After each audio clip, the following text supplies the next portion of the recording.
Hello everyone and welcome to another News Coolum video. I'm doing this one kind of midway through, just starting out in the middle.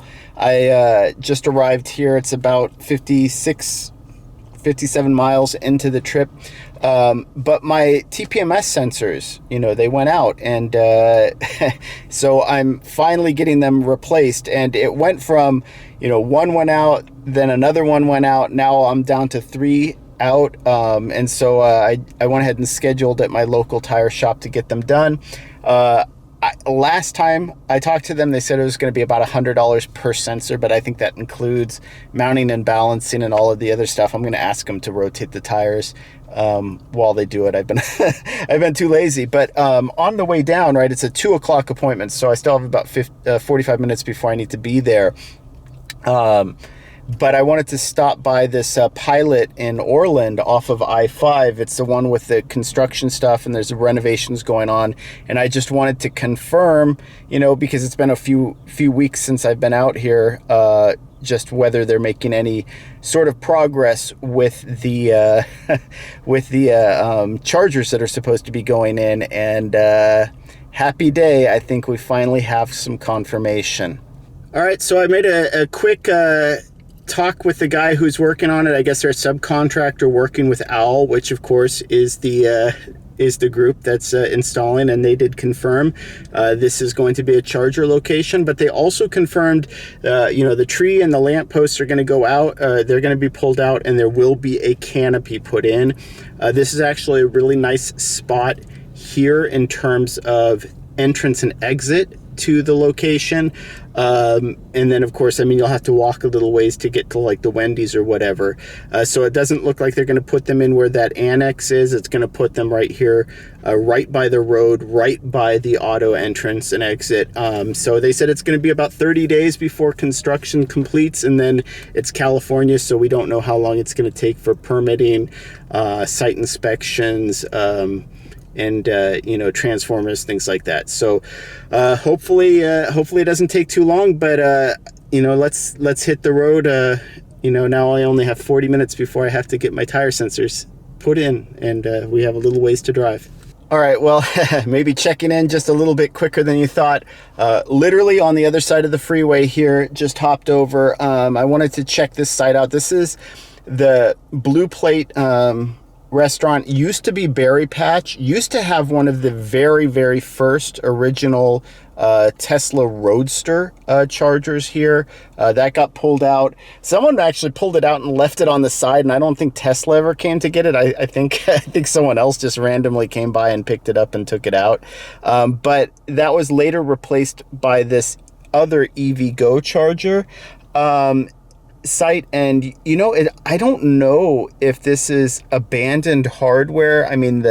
The parking signs still have EVgo listed on them, but the chargers themselves, it's pretty worn out, almost like it's not even there. Like they maybe tried to delabel it and then just put the signs and placards on here is saying basically it's no, the chargers are offline, that you can find alternative charging. So it's going to be really important to have that other EVgo Pilot Flying J site go in just across the street. It's going to be really important for travelers. But I hate to see a site like this just be abandoned, and I hope that's not what EVgo is doing, because this is actually a really good location, and with the proper chargers installed, I think it could actually drive a lot of business for this Blue Plate restaurant on this side of town, and then of course just provide overflow and an additional option. So it's a site that I really had high hopes on, but again, this hardware had issues. This is why I have my concerns with BTC Power. I know some people have been saying that they're improving, they're doing good things. I think it was Mach EVlog, and now I'm blanking out on Livin' Patrick's new channel, but I believe that they interviewed, or maybe I think it was Patrick interviewed someone from BTC Power, and I don't know if it's a hardware issue. Maybe someone at EVgo could speak to that as well. But if it is, this is a site, there's a lot of work and a lot of money went into it, and for it to just be abandoned is a real shame. But hopefully they can get it up and running again soon, whether it's EVgo or another provider, someone wants to take it over and install maybe better, faster, more reliable equipment. All right, well, pretty cool. Now I have all the tire pressure sensors in. You know, I trust their work here. They've done a lot of work with a lot of my tires in the past. So I'm not gonna check anything really until I get home, but I like to do a little bit of a lug nut torque test and everything else after I've driven the car for a little while. But new tire pressure monitoring sensors after 8.5 years. The batteries held out, I think, in them as long as they could. And I realized what I mean, they were busy, but I realized what I forgot. I was going to ask if I could hang on to one of the sensors just to give it as a showpiece. But they're a pretty busy shop, so just needed to get in and out. And now I think I'm going to go grab some lunch and then head home, and then just do a double check on the tire pressure and maybe close out what's been a relatively, I guess, interesting short shopping trip. So I apparently got caught up in the train. Normally these are pretty short though. These are usually more siding trains here, so not too much.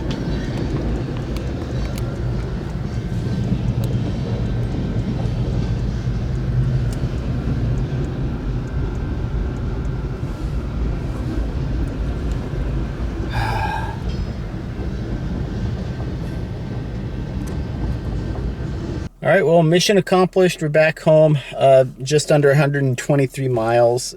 Pretty standard. You know, the AC was left running. It's already 90 degrees. It's going to be well over 100 by the end of the week. So almost 10% was just used in climate air conditioning, because I got to keep the car cool for the doggo. But yeah, interesting trip nonetheless. But yeah, the sensors are all working. Everything's in order. I'll check the lug nuts, make sure everything's torqued down, tightened down.